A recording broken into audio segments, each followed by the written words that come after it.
Hello and a very good evening. You're watching the news at 6 on Rajya Sabha television with me, Frank Pereira. Here are the headlines. Prime Minister Narendra Modi holds bilateral talks with Australian Prime Minister Malcolm Turnbull. India and Australia signed 6 agreements, including one to boost counter-terrorism.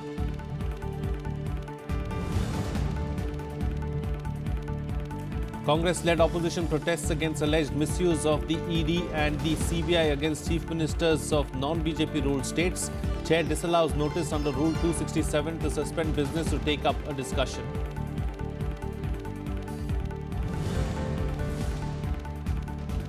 Pakistani army court sentences Kulbhushan Jadhav to death, calls him a spy and charges him with planning subversive activities for India.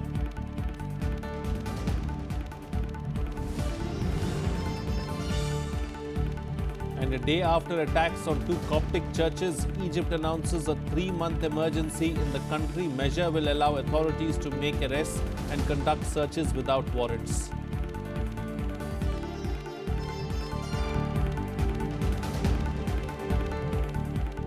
Opposition Congress today forced 2 adjournments of Rajya Sabha proceedings in the pre-noon session over alleged misuse of ED and CBI against chief ministers of non-BJP parties. The government refuted all allegations and slammed the members for causing obstruction. Here are more details. As the upper house met for the day, Congress's Deputy Leader Anand Sharma alleged misuse of the ED and CBI against chief ministers of non-BJP ruled states. The Congress leader also sought suspension of business of the House under Rule 267 to take up a discussion over alleged blatant abuse of authority.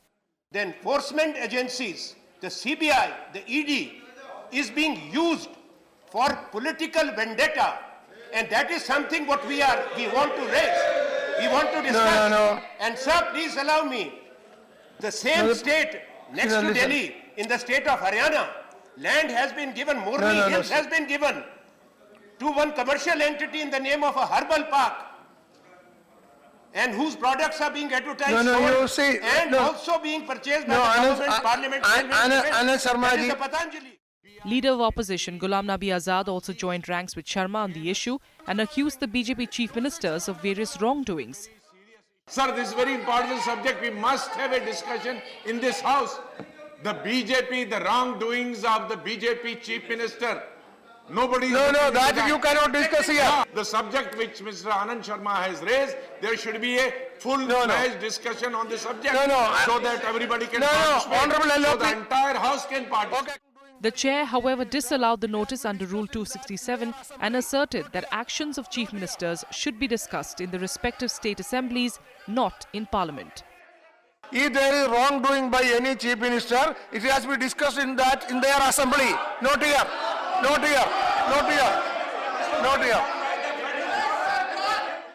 Unsatisfied with the chair's response, Congress and BSP members marched into the well of the House to raise a pitch against the government.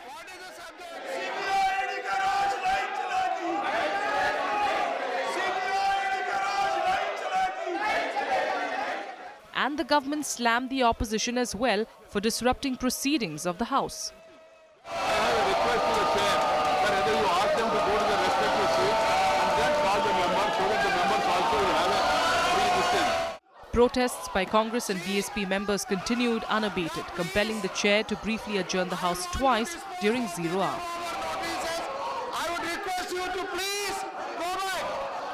I would request the Honorable LOP to request their members to go back. House is adjourned for 5 minutes.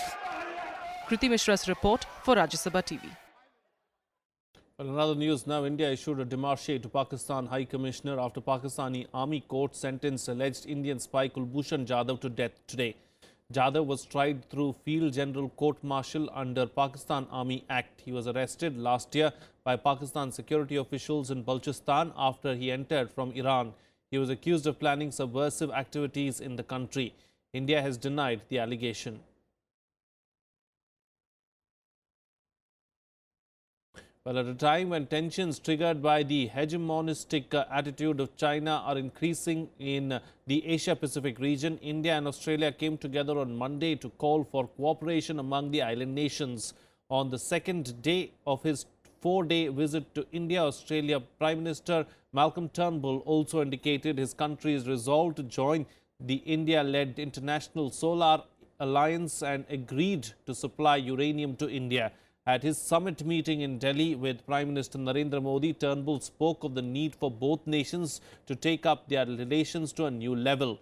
The talks between the leaders also focused on supply of high quality of coal to India. Here's more. India and Australia signed 6 deals, including one to boost counter-terrorism after talks with visiting Australian Prime Minister Malcolm Turnbull and Prime Minister Narendra Modi at Hyderabad House on Monday. Both nations also agreed to enhance cooperation in civil aviation security, environment, wildlife, sports and medicine. Implementation arrangement between ISRO and Geoscience Australia on cooperation in Earth observation and satellite navigation was also signed. The two leaders held comprehensive discussions on bilateral, regional and international issues of mutual interest and concern. Our flagship joint research fund, the Australia-India Strategic Research Fund, is Australia's largest with any country, and it's helped our universities, research institutions and companies to solve the practical challenges in critical areas to both countries, including health, food security and energy, as you've noted. But there's room for further growth. We've worked closely with India to meet our respective requirements for the provision of fuel for India's civil nuclear program. Our future is deeply tied to peace and stability in the Indo-Pacific. We therefore agree on the need for a secure and rule-based Indo-Pacific. I would also like to thank Prime Minister for Australia's decision to join the International Solar Alliance. Earlier in the day, the Australian Prime Minister was accorded a ceremonial welcome at the Rashtrapati Bhavan.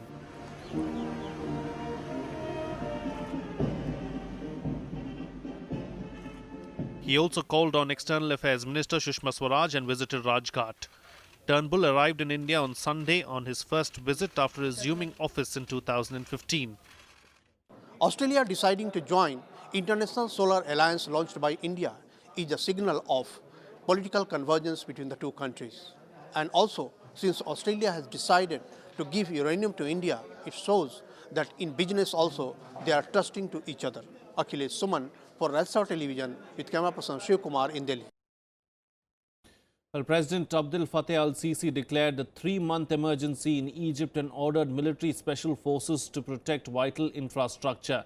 This comes after the Islamic State terror group triggered 2 powerful blasts in churches that killed at least 44 people and wounded more than 100 others. Both attacks took place on Palm Sunday, a week before Coptic Easter, with Pope Francis scheduled to visit Egypt later this month.